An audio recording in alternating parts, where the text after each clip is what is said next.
नमस्कार दोस्तों, आप सभी का स्वागत है हमारे यूट्यूब चैनल पट्टी की पाठशाला में। आज हम इस वीडियो में देखेंगे रीजनिंग का प्रैक्टिस सेट 18 और इसमें मैंने टोटल 10 प्रश्न लिए हैं। 10 प्रश्न आपके किसी न किसी गवर्नमेंट एग्जाम में ज़रूर पूछा गया है, जैसे कि एसएससी, बैंक, रेलवे या फिर अदर स्टेट एग्जामों में। इसलिए आप लोग सभी प्रश्नों को ध्यानपूर्वक अच्छे से देखिएगा।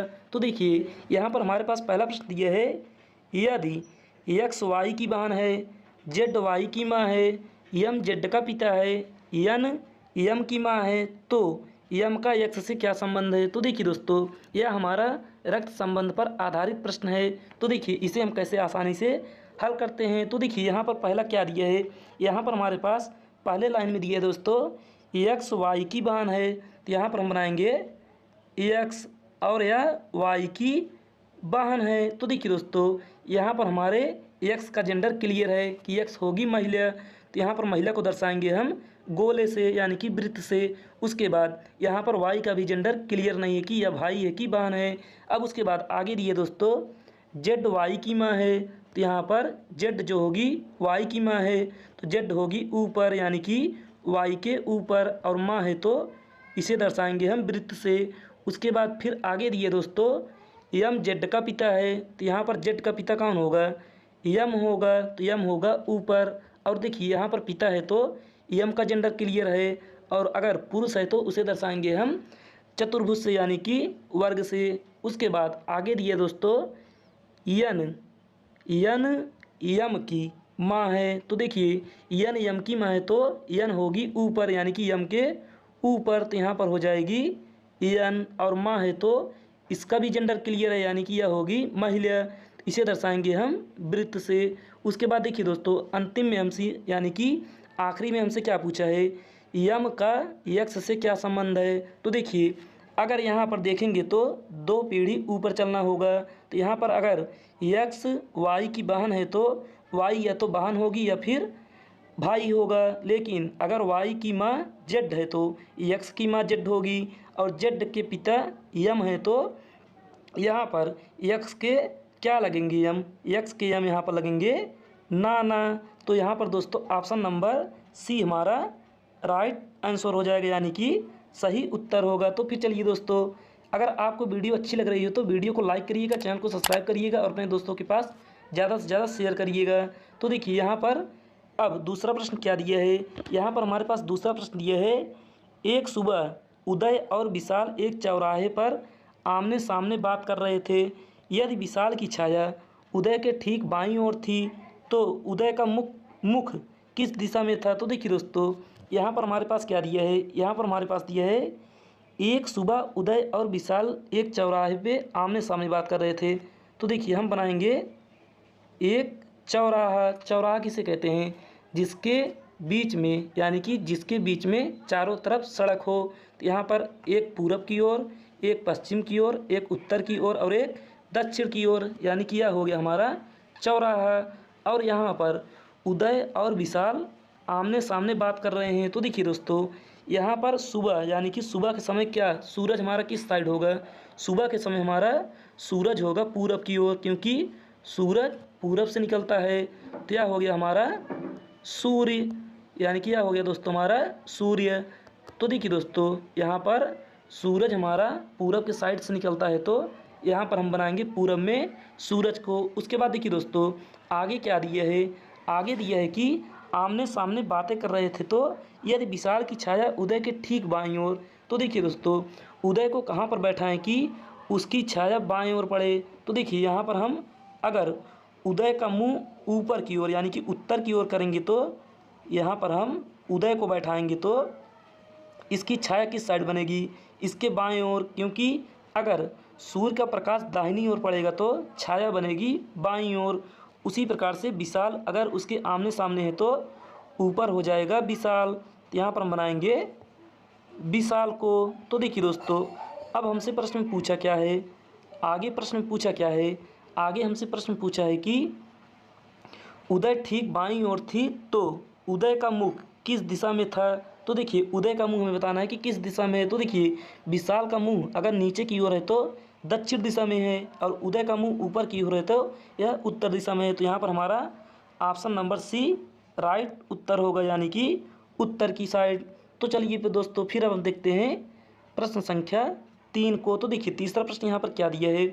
यहाँ पर हमारे पास तीसरा प्रश्न दिया है, पास्कल दाब से उसी प्रकार संबंधित है जिस प्रकार न्यूटन खाली स्थान से संबंधित है। यानी कि दोस्तों देखिए यहाँ पर हमें बताना है कि पास्कल अगर दाब से संबंधित है उसी प्रकार से न्यूटन किससे संबंधित होगा। तो देखिए दोस्तों यहाँ पर हम जानेंगे कि दाब का मात्रक, यानी कि अगर आपको फिजिक्स अच्छे से आती है तो आप इसे आसानी से कर सकते हैं। तो देखिए दाब का मात्रक क्या होता है, दाब का मात्रक होता है दोस्तों पास्कल। तो यहाँ पर वही दिया है। उसी प्रकार से अब हमें पता होना चाहिए कि न्यूटन किसका मात्रक होता है। तो देखिए दोस्तों न्यूटन होगा हमारा बल का मात्रक। तो यहाँ पर हम बल बराबर लिखेंगे न्यूटन। तो यहाँ पर होगा बल का मात्रक न्यूटन, यानी कि दोस्तों मात्रक दिया है और हमसे मूलक पूछ रहा है। तो यहाँ पर होगा बल का मात्रक न्यूटन। तो देखिए दोस्तों किस ऑप्शन में हमारे पास बल दिया है। तो यहाँ पर ऑप्शन नंबर बी हमारा राइट आंसर होगा, यानी कि सही उत्तर हो जाएगा। तो फिर चलिए दोस्तों अब हम देखते हैं प्रश्न संख्या 4 को। तो देखिए दोस्तों चौथा प्रश्न यहाँ पर क्या दिया है। यहाँ पर हमारे पास चौथा प्रश्न दिया है, एक परीक्षा में प्रदीप का अपनी कक्षा में सबसे नीचे से 26वीं एवं सबसे ऊपर से 7वां स्थान था, यानी कि स्थान है।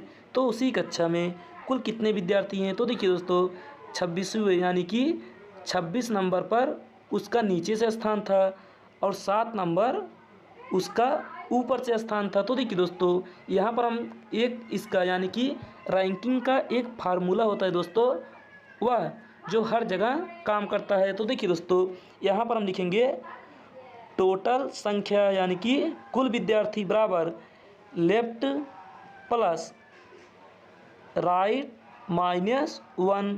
अगर दोस्तों दाएं और बाएं यानी कि दाहिने और बाएं साइड से दिए रहे तो यह फार्मूला लगाएंगे, और अगर ऊपर और नीचे दिए रहे फिर भी यही फार्मूला हम लगाएंगे अगर हमसे कुल संख्या पूछे तो। देखिए दोस्तों यहाँ पर हम मानेंगे यल को मान लेते हैं हम नीचे। तो देखिए दोस्तों नीचे कितना दिया है, नीचे से उसकी संख्या यानी कि उसका स्थान है 26। तो यहाँ पर हम लिखेंगे 26। उसके बाद दोस्तों बीच में प्लस। अब देखिए राइट यानी कि दाहिने मानेंगे हम ऊपर, ऊपर से उसका स्थान है 7वां। उसके बाद -1। तो देखिए दोस्तों 26 में अगर हम 7 जोड़ेंगे तो कितना आएगा, 26 में अगर हम 7 जोड़ेंगे तो यहाँ पर होगा 33। तो यहाँ पर दोस्तों लिखेंगे 33 और उसके बाद उसमें से माइनस करेंगे 1। तो यहाँ पर 33 में 1 घटाएंगे तो हमारे पास आएगा 32। तो यही होगा इसका राइट आंसर, जो कि ऑप्शन नंबर सी में हमारे पास दिया है। तो फिर चलिए दोस्तों अब हम देखते हैं प्रश्न संख्या 5 को। तो देखिए दोस्तों पाँचों प्रश्न यहाँ पर क्या दिया है। यहाँ पर हमारे पास पाँचों प्रश्न दिया है, दी गई आकृति में 47 के विपरीत फलक पर कौन सी संख्या होगी यदि दी गई शीट को मोड़कर घन बना दिया जाए तो देखिए दोस्तों यह हमारा एक पासे का प्रश्न है, लेकिन दोस्तों यानी कि पासा मतलब डाइस का प्रश्न है, लेकिन यह हमारे पास जो डाइस दिया है यह हमारा ओपन डाइस है, यानी कि खुला पासा है। तो इसे अगर दोस्तों हम बंद पासा बनाएंगे यानी कि मोड़कर एक बंद पासा बनाएंगे तो यहाँ पर हमें बताना है कि इस 47 के विपरीत कौन सी सतह होगी। तो देखिए दोस्तों यहाँ पर अगर खुला पासा दिया रहे तो एक को छोड़कर एक ही उसका विपरीत होता है। जैसे कि देखिए यहाँ पर 37 का विपरीत होगा 41, उसके बाद 47 के विपरीत होगा 59 और जो बचेगा 43 का विपरीत होगा 53। तो देखिए दोस्तों यहाँ पर हमसे पूछा है कि 47 के विपरीत क्या होगा। तो यहाँ पर 47 का विपरीत होगा हमारा 59 यानी कि 59, जो कि हमारे ऑप्शन नंबर सी में दिया है। तो यहाँ से ऑप्शन नंबर सी हमारा राइट आंसर हो जाएगा। तो फिर चलिए दोस्तों अब हम देखते हैं प्रश्न संख्या 6 को। तो देखिए दोस्तों छठा प्रश्न यहाँ पर क्या दिया है। यहाँ पर हमारे पास छठवां प्रश्न दिया है, 10:25 पर घंटे एवं मिनट की सुइयों के मध्य का कोण ज्ञात कीजिए। तो देखिए दोस्तों यह हमारा घड़ी यानी कि क्लॉक पर आधारित प्रश्न है। यहाँ पर हमें बताना है कि थीटा का मान क्या होगा। तो देखिए दोस्तों यहाँ पर एक सिंपल फार्मूला होता है, थीटा बराबर यहाँ पर होगा थीटा बराबर 30 उसके बाद एच, एच माने हावर्स और हावर्स को कहते हैं घंटा। उसके बाद यहाँ पर प्लस माइनस 11/2 और उसके बाद गुणे में मिनट, मिनट को दर्शाएंगे हम एम से। तो देखिए दोस्तों अब यहाँ पर हम इन सभी मानों को रख देंगे। तो देखिए यहाँ पर दिया है 30, तो यहाँ पर लिखेंगे 30। उसके बाद दोस्तों एच के स्थान पर करेंगे हम 10 से गुणा, तो यहाँ पर घंटा दिया है 10, तो यहाँ पर गुणा करेंगे 10 से। उसके बाद देखिए दोस्तों अगर यहाँ पर हमारे प्रश्न में दिया है कि मध्य कोण यानी कि अंदर का कोण हमें बताना है, अंदर का कोण बताने के लिए हमें करना होगा माइनस, तो यहाँ पर करेंगे माइनस। उसके बाद 11/2, उसके बाद दोस्तों गुणा करेंगे मिनट, मिनट दिया है 25, तो यहाँ पर गुणा होगा 25 का। अब देखिए दोस्तों अब यहाँ पर हम 2 से काटेंगे 25 को, तो यहाँ पर कितनी बार जाएगा, यह जाएगा 12.5 यानी कि 12.5। अब देखिए दोस्तों यहाँ पर अब हम इस 30 का गुणा अगर 10 में करेंगे तो कितना होगा, 30 धामा यहाँ पर होगा 300। उसके बाद बीच में माइनस है तो माइनस। अब 11 का गुणा 12.5 में करेंगे तो कितना आएगा, यहाँ पर आएगा 137.5। अब उसके बाद देखिए दोस्तों अब यहाँ पर हम 300 में 137.5 घटाएंगे तो यहाँ पर कितना प्राप्त होगा, यहाँ पर दोस्तों प्राप्त होगा हमारे पास 162.5 डिग्री। अगर दोस्तों आपको दशमलव में ऑप्शन नहीं दिए तो यहाँ पर 1/2 के रूप में ऑप्शन दिया है, जो कि ऑप्शन नंबर हमारे पास डी राइट आंसर होगा, यानी कि सही उत्तर हो जाएगा। तो फिर चलिए दोस्तों अब हम देखते हैं प्रश्न संख्या 7 को। तो देखिए दोस्तों 7वां प्रश्न हमारा छवि यानी कि दर्पण पर आधारित है। तो देखिए यहाँ पर क्या दिया है, यहाँ पर प्रश्न पढ़ेंगे तो यहाँ पर प्रश्न दिया है हमारे पास A, B, C और D में से कौन सी उत्तर आकृति दी गई मुख्य आकृति की दर्पण छवि है। तो देखिए दोस्तों यहाँ पर एक चित्र दिया है और इसके बीच में हमारे एक दर्पण लगाया गया है, तो यहाँ पर बताना है कि इसका दर्पण छवि क्या बनेगा। तो देखिए दोस्तों यहाँ पर आप सबसे पहले देखेंगे कि हमारे पास एक त्रिभुज दिया है, तो यहाँ पर हम एक त्रिभुज बना लेते हैं। उसके बाद देखेंगे दोस्तों कि यहाँ पर ऊपर एक तीर दिया है, लेकिन तीर का मुख हमारे मूल यानी कि मूल आकृति में तीर का मुख पूरब की साइड है, लेकिन अगर हम दर्पण में बनाएंगे यानी कि उसकी छवि में बनाएंगे तो उसका मुख हो जाएगा पश्चिम में, तो यानी कि इस साइड। उसके बाद दोस्तों देखिए उसके नीचे दिया है बिंदु, तो यहाँ पर हम एक बिंदु बना लेंगे। उसके बाद दोस्तों फिर आगे देखेंगे तो यहाँ पर ये जो गोला दिया है यानी कि ये जो बड़ा सा वृत्त दिया है यह होगा इस साइड है तो बाएं साइड है, लेकिन इस साइड होगा तो दाहिने साइड होगा। और दोस्तों देखिए यहाँ पर खाली हमारा अंदर की ओर है, तो यहाँ पर भी खाली अंदर की ओर होगा, और ऊपर हमारा भरा है तो यहाँ पर भरा होगा। तो देखिए दोस्तों ऐसा आकृति आपको कहाँ पर दिखाई दे रहा है, ऐसा आकृति दोस्तों आपको ऑप्शन नंबर ए में दिखाई दे रहा है, यानी कि यहाँ से हमारा ऑप्शन नंबर ए राइट उत्तर होगा, यही हमारा सही आंसर होगा। तो फिर चलिए दोस्तों अब हम देखते हैं प्रश्न संख्या 8 को। तो देखिए दोस्तों 8वां प्रश्न यहाँ पर क्या दिया है, यहाँ पर हमारे पास 8वां प्रश्न दिया है यदि किसी कूट भाषा में ब्लैक को 1 1 3 1 1 2 2 के रूप में कूटबद्ध किया जाता है तो उसी भाषा में वाइट को किस प्रकार कूटबद्ध किया जाएगा। तो देखिए दोस्तों यह हमारा कोडिंग डिकोडिंग पर आधारित प्रश्न है, तो इसके लिए आपको ए से लेकर जेड तक सभी का प्लेस वैल्यू याद होना चाहिए। तो देखिए दोस्तों यहाँ पर आप सबसे पहले ब्लैक का प्लेस वैल्यू लिखेंगे, तो यहाँ पर बी का लिखेंगे तो यहाँ पर होगा 2, उसके बाद एल का लिखेंगे तो यहाँ पर होगा 12, ए का लिखेंगे तो 1 और सी का लिखेंगे तो 3 और के का लिखेंगे तो 11। तो देखिए दोस्तों यहाँ से हमने 2 12 1 3 और 11 प्राप्त कर लिए है, और उसके बाद कूट भाषा में दिए है यहाँ पर 11 लिखेंगे यहाँ पर, उसके बाद 3 दिया है तो 3, उसके बाद 1 है तो 1, उसके बाद 12 है तो 12, उसके बाद फिर यहाँ पर 2 है तो 2।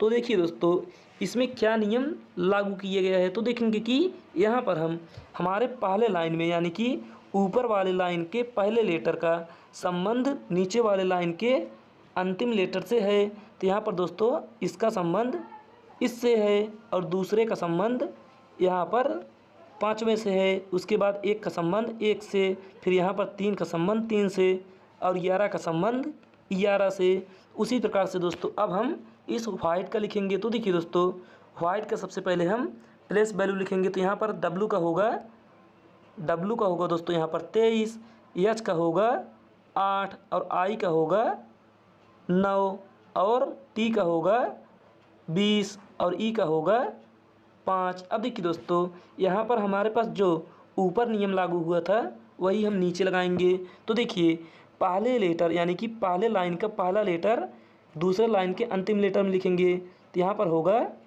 23। उसके बाद पहले लाइन का अंतिम लेटर दूसरे लाइन के पहले लेटर में लिखेंगे। तो यहाँ पर होगा 5। अब देखिए दोस्तों इससे आप ऑप्शन को भी पकड़ सकते हैं। तो देखिए यहाँ पर ऑप्शन मिलाएंगे तो पहले में यानी कि पहला लेटर हमारा 5 कहाँ पर दिया है, यहाँ पर ए ऑप्शन में, सी ऑप्शन में और डी ऑप्शन में दिया है। यानी कि यहाँ से हमारे ऑप्शन नंबर भी कट जाएगा, यानी कि एक ऑप्शन हमारा कम हो गया दोस्तों। अब फिर हम अंतिम में देखेंगे कि अंतिम हमारे पास 23 किस में दिया है। तो यहाँ पर पहले में देखेंगे तो यहाँ पर दिया है 32। तो यहाँ से हमारा पहला भी ऑप्शन कट गया। उसके बाद यहाँ पर हम बचेगा हमारे पास 2 ऑप्शन यानी कि सी और डी। तो देखिए दोस्तों अब आगे चलेंगे तो आगे देखेंगे कि यहाँ पर 20 है तो यहाँ पर होगा 20। उसके बाद फिर यहाँ पर 9 है तो यहाँ पर होगा 9। उसके बाद यहाँ पर 8 है तो यही होगा दोस्तों हमारा राइट आंसर। तो फिर चलिए दोस्तों अब हम देखते हैं प्रश्न संख्या 9 को। तो देखिए दोस्तों प्रश्न संख्या 9 हमारा कैलेंडर पर आधारित है। ऐसे प्रश्नों को करने के लिए दोस्तों आप हमारे इस चैनल पर जाइएगा, वहाँ पर मैंने एक वीडियो बना दिया है जिससे कि आपको इस तरह के प्रश्नों को करने में कोई प्रॉब्लम ना हो। तो देखिए दोस्तों यहाँ पर प्रश्न दिया है 12 जनवरी 2018 को सप्ताह का कौन सा दिन था। तो देखिए दोस्तों यहाँ पर आप सबसे पहले इस सन को करेंगे 1 वर्ष पीछे। तो यहाँ पर होगा 2017। उसके बाद दोस्तों इसका कोड लिखेंगे। इसका कोड हमने दोस्तों अपने चैनल पर एक वीडियो में बता दिया है, आप वहां से जाकर उस कोड को भी याद कर लीजिएगा। तो देखिए दोस्तों यहाँ पर 20 का कोड होगा 0 और 17 को अगर 4 से भाग देंगे कितनी बार जाएगा, यह जाएगा 4 बार, क्योंकि यहाँ पर हम लीप ईयर निकाल रहे हैं। तो यहाँ पर हो गया 4। उसके बाद फिर प्लस, अब 17 को 7 से भाग देंगे तो शेष कितना बचेगा, 7 दूनी 14, 15, 16, 17। तो यहाँ पर हो गया 3। अब देखिए दोस्तों यहाँ पर अगर हम 4 और 3 को जोड़ेंगे तो होगा 7 और 7 को अगर हम 7 से काटेंगे तो यहाँ पर 0 कितना आएगा, यहाँ पर 0 आएगा, यानी कि शेष आएगा 0, क्योंकि हमें दोस्तों शेष दिन से मतलब है, यानी कि जो शेष बचेगा उससे ही मतलब है। तो यहाँ पर होगा हमारे पास 0। तो यहाँ पर दोस्तों हम क्या लिखेंगे, यहाँ पर सिर्फ हम लिखेंगे 0। तो यहाँ पर दोस्तों होगा 0। उसके बाद दोस्तों अब हम फिर क्या करेंगे, यहाँ पर 12 जनवरी यानी कि 12 जनवरी 2018 तक हमें चलना है। तो यहाँ पर दोस्तों देखिए 12 जनवरी पहले महीने है और 12 दिन जाना है। तो यहाँ पर हम करेंगे सिर्फ 12। अब 0 में 12 जोड़ेंगे तो यहाँ पर 0 में 12 जोड़ेंगे तो यहाँ पर आएगा 12 और हमें चाहिए शेष दिन। शेष दिन चाहने के लिए यानी कि प्राप्त करने के लिए हमें 7 से भाग देना होगा।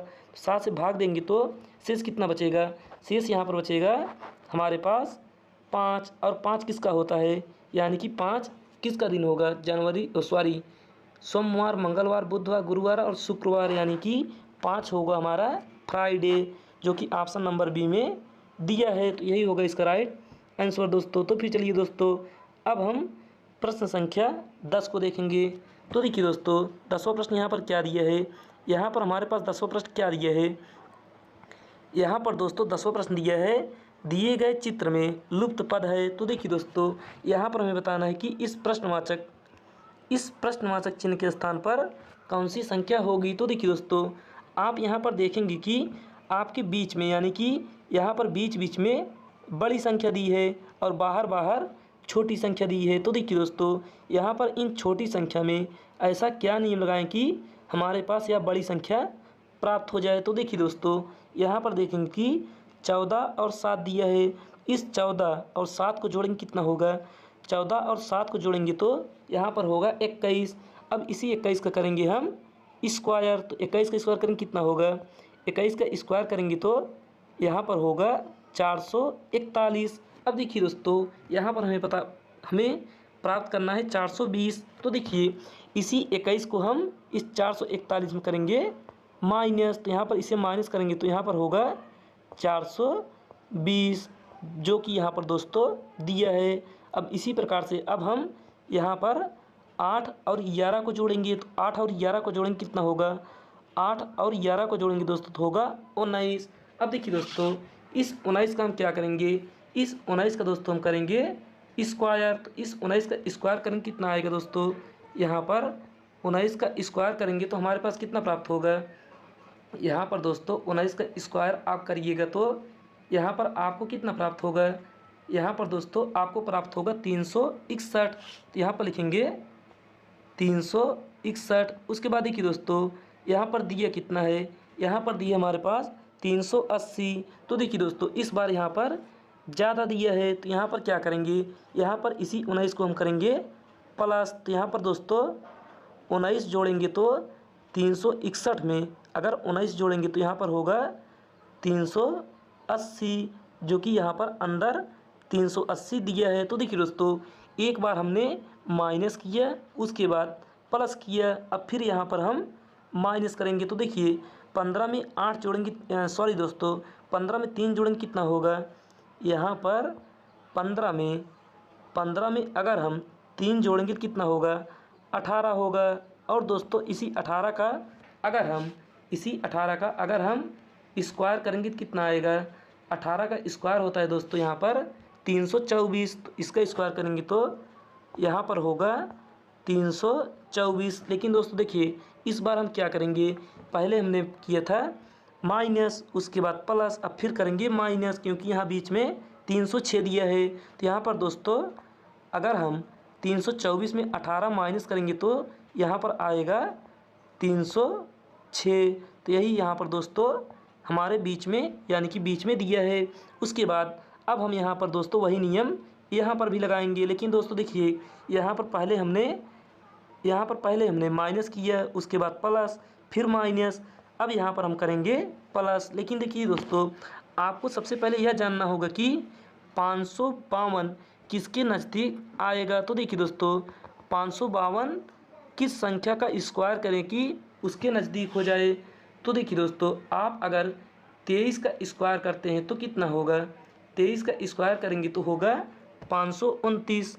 यहाँ पर दोस्तों अगर आप 23 का स्क्वायर करेंगे तो यहाँ से अगर आप 23 का स्क्वायर करेंगे कितना होगा, यहाँ पर होगा 529। लेकिन दोस्तों यहाँ पर दिया है 552। तो देखिए यहाँ पर आपको करना क्या है, पहले माइनस, उसके बाद प्लस, फिर माइनस, फिर प्लस। तो यहाँ पर दोस्तों हमें 529 में कितना जोड़ें कि यहाँ पर 552 हो जाए। तो यहाँ से दोस्तों हम इसे उल्टा करके घटा भी सकते हैं। तो देखिए दोस्तों, यहाँ पर हम 552 में अगर 529 माइनस करेंगे तो यहाँ पर कितना होगा, यहाँ पर दोस्तों 12 में अगर 2 में 9 नहीं जाएगा तो यहाँ पर एक उधार लेंगे तो 12 में 9 घटाएंगे तो यहाँ पर होगा 3, और 4 में 2 घटाएंगे तो 2। तो यहाँ पर आ गया हमारे पास 23। तो देखिए दोस्तों, यहाँ पर आया है हमारे पास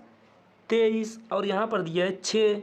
अब देखिए दोस्तों, 6 में कितना जोड़े कि 23 हो जाए, क्योंकि दोस्तों यहाँ पर हमें बताना है कि इन दोनों को जोड़ेंगे तो जो आएगा उसका करेंगे स्क्वायर, उसके बाद उसमें करेंगे उसको माइनस या फिर प्लस। तो देखिए दोस्तों, यहाँ पर अगर आप 6 में 16 जोड़ेंगे तो कितना होगा, 6 में अगर 16 जोड़ेंगे तो यहाँ पर होगा 22।